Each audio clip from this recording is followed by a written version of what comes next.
Now that August has ended and so many emotions have come to the surface. I mean, in the last few weeks, we suffered a tragedy. We lost something that was so dear to us, Seven, but also my heart is so full from the good things that have happened since then.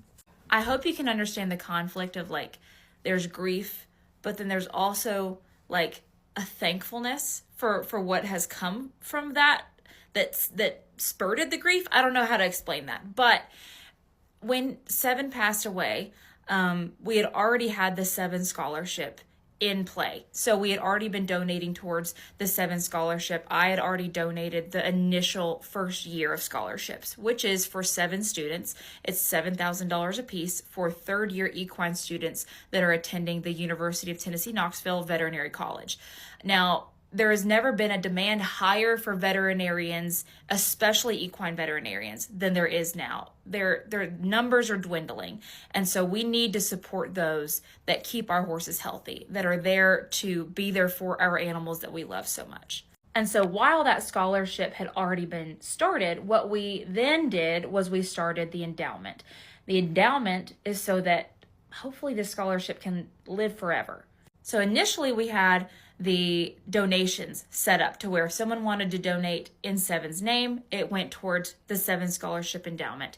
And when Seven passed, those donations skyrocketed. We got over $200,000, I believe, in those first few days. I haven't gotten an update on what that number is now, but when Seven passed, about a week later, we put out a couple of beautiful pieces of art that were Seven out in the field that people could purchase. It was on blankets and hoodies and t-shirts and mugs and things like that. And when we did that, I said that 100% of the profits from those products were going to go towards the Seven Scholarship Endowment. And so now that we've done our monthly report, we have crunched the numbers. I just wanted to keep everyone in the loop of what has come from this. So we had a record-breaking month. We've never had this many orders from the KVS store. It was like we had to put up a thing on the website saying that orders might be delayed due to number. And so it was just insane. And now that we've crunched the numbers after, it's only been a couple weeks, we can now donate $133,000 plus to the endowment.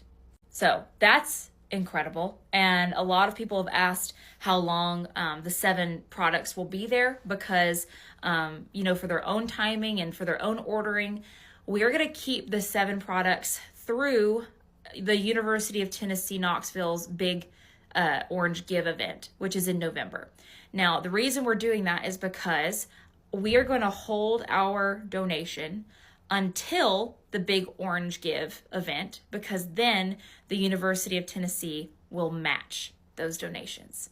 So I wanted to be transparent. I wanted to keep everyone updated on what that number looked like and the fact that I think we're inching up on $400,000 being raised for the endowment. And that is so that scholarship can hopefully live on forever. Now, I believe 400,000 puts us about a third of the way there for those 7 students being covered literally forever. So anyway, I wanted to keep you updated. I wanted to keep everyone in the loop for what has happened, the amazing things that Seven's life has spurred on and has activated. It's just insane what has come from his life. And so now, these students can have financial help towards their schooling, towards their dream of helping, horses like Seven and just all of our horses to be at their best and saving their lives. And I'm just incredibly thankful. And so I wanted to keep y'all up to date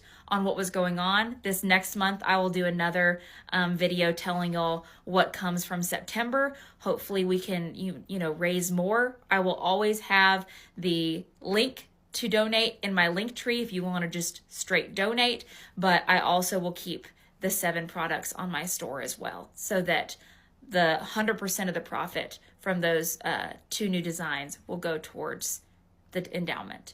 Let me know if you have any questions, and again, I'm so grateful. I've been riding Kennedy, one of my broodmares lately. She's not pregnant this year, And I've been mostly just riding her like a Western pleasure horse, but if I were to ever take her back to a horse show, I would definitely want to be able to show in one of my favorite classes ever, which is called Horsemanship, which is based on the rider's position. You execute a pattern with your horse, and then it's all based on the execution of the pattern and the person's position, the rider's position. And so I've honestly never shortened up a rein with her and acted like I was doing a horsemanship pattern, or even trotted and loped her around like it was horsemanship. So I thought I would try that out on camera. If it sucks, I just won't post it.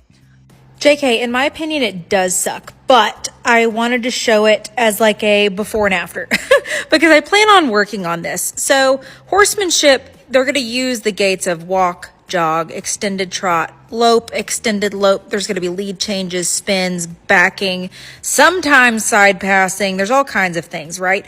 A big thing in horsemanship is all about transitions from walk to jog, jog to lope, extended jog to slow jog. I mean, and it's all about the rider and the horse being in sync, being a team. And that's not necessarily there yet. It's all about you don't want to necessarily look like you're doing much as the rider. So when you're doing tight turns, when you're doing lead changes, when you're doing speed changes, when you're going through this pattern and maneuvering it, you want to look like you're really not doing anything. You want to look in sync with your horse, but no big hand movements. You want your lower leg still. You want your seat to be not necessarily tight and perched in the saddle. You still want to go with your horse. There's a lot of things that I could pick apart about myself here. I think, Kennedy is not necessarily used to the contact that I had, and I don't necessarily know if this bit is her favorite thing for this. I have a broken correction, so it's like a smaller port in her mouth. I also think because she's a Western pleasure horse, and really I've just been letting her lope around like a pleasure horse, sometimes they get stiff in their body and they get kind of stuck to where their body's so straight. And then when you go to do horsemanship and you're trying to, counter canter and you're trying to do a lot of tight turns, their body gets stuck like that. And so that's going to take some work in just flexing her and getting her body straighter, not so like hip in, if you know what I mean, like you do when you're pitching her away for the Western pleasure. And also a little more forward motion. I think I need a little bit more momentum in the canter, especially the lope, especially. So lots of things to potentially work on. I think it was a successful first try. I mean, I achieved, counter cantering one hand, and I achieved an extended trot to a jog multiple times, lots of upward and downward transitions. So we're not starting from ground zero here, but I do see lots of room for improvement and lots of room for me just getting to know Kennedy. She's a very sensitive horse. She doesn't really let you get away with anything. Like if you ask wrong, you see it 1000% on her face, with her tail, with everything. So that's something to also get used to and to just get to know her. But other than that, I mean, I really was happy with it. I just tried to be easy. This was after I had already warmed her up quite a bit. I'm learning more and more about Kennedy every single time I ride her. The spins were the one thing where I was like, okay, we are slowing that down next time. So I need to really slow those down and work on the fundamentals of the spins, because if you'll notice, her hind end does not stick in the ground literally at all. And a lot of the time she was trying to cross behind in the front as well. I don't know if that makes sense to you, but just things to work on. She wants to just go fast instead of going correct. And so that just means we got to slow it back down before we can add the speed back. But overall, it was a blast. Well, that was really rusty. I, need to figure out Kennedy, because she's a very different horse than anything I've ever ridden. She's very sensitive. She's very you don't have to ask hard, but at the same time, she's out of shape. She's out of tune.